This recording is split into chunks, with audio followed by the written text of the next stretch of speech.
নমস্কাৰ মোৰ ইউটিউব চেনেলৰ আনটা ভিডিঅ'লৈ সকলোকে স্বাগতম জনাইছোঁ। আজি মই কাম কৰিবলৈ লৈছোঁ Maruti Suzuki new model Alto K10 যিখন ফ্ৰণ্ট এক্সিডেণ্ট হৈ আহিছে, এয়াৰবেগ ওলাই গৈছে।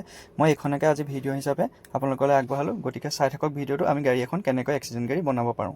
ইয়াত দেখিবলৈ পাইছে মই কমপ্লিট গাড়ীখন খুলি পেলোৱা হৈ গ'ল, ইঞ্জিন ডাউন দিয়া হৈ গ'ল, যিহেতু এপ্ৰন মেম্বাৰ ডেছ পেনেল সকলো চেঞ্জ কৰা হ'ব। দেখিছে এপ্ৰন কমপ্লিট বেণ্ড হৈ গ'ল।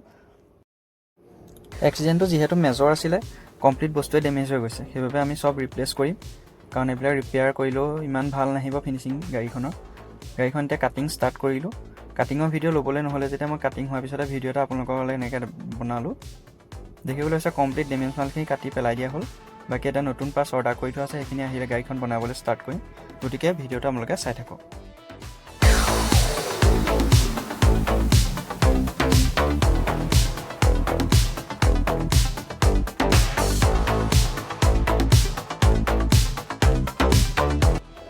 দেখিবলৈ পাইছে গাড়ীখনৰ কমপ্লিট ছেটিং হৈ গ'ল, bonnet, bumper, fender, light, door complete setting হৈ গ'ল। এতিয়া আমি গাড়ীখন পেইণ্টিঙলৈ পঠিয়াম।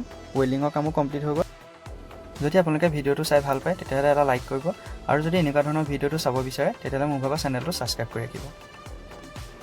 ফাইনেলি গাড়ীখন পেইণ্টিং কৰা হৈ গ'ল। পেইণ্টিঙৰ পৰা অহাৰ পিছত কমপ্লিট মই ফিটিং কৰিলোঁ panel, bonnet, bumper, fender, headlight, আৰু প্ৰত্যেকটো পেনেলৰ মাজত কোম্পানী গেপ ৰাখিবলৈ চেষ্টা কৰিছোঁ, যাতে গাড়ীখনৰ ফিনিচিং আহে আৰু যাতে গাড়ীখন কোনেও এক্সিডেণ্ট বুলি ধৰিব নোৱাৰে। আৰু মোৰ যদি কামটো ভাল পাইছে, যদি কামটো ভাল দেখিছে, তেতিয়া Jorhat R D Motors visit কৰিব। আৰু আপোনালোকৰ যদি ডেণ্টিং পেইণ্টিং এনেকুৱা কিবা এক্সিডেণ্টৰ কাম আছে গাড়ী, তেতিয়া যোৰহাট আৰ ডি মটৰ্ছলৈ গাড়ীখন আনিব পাৰে। আৰু যদি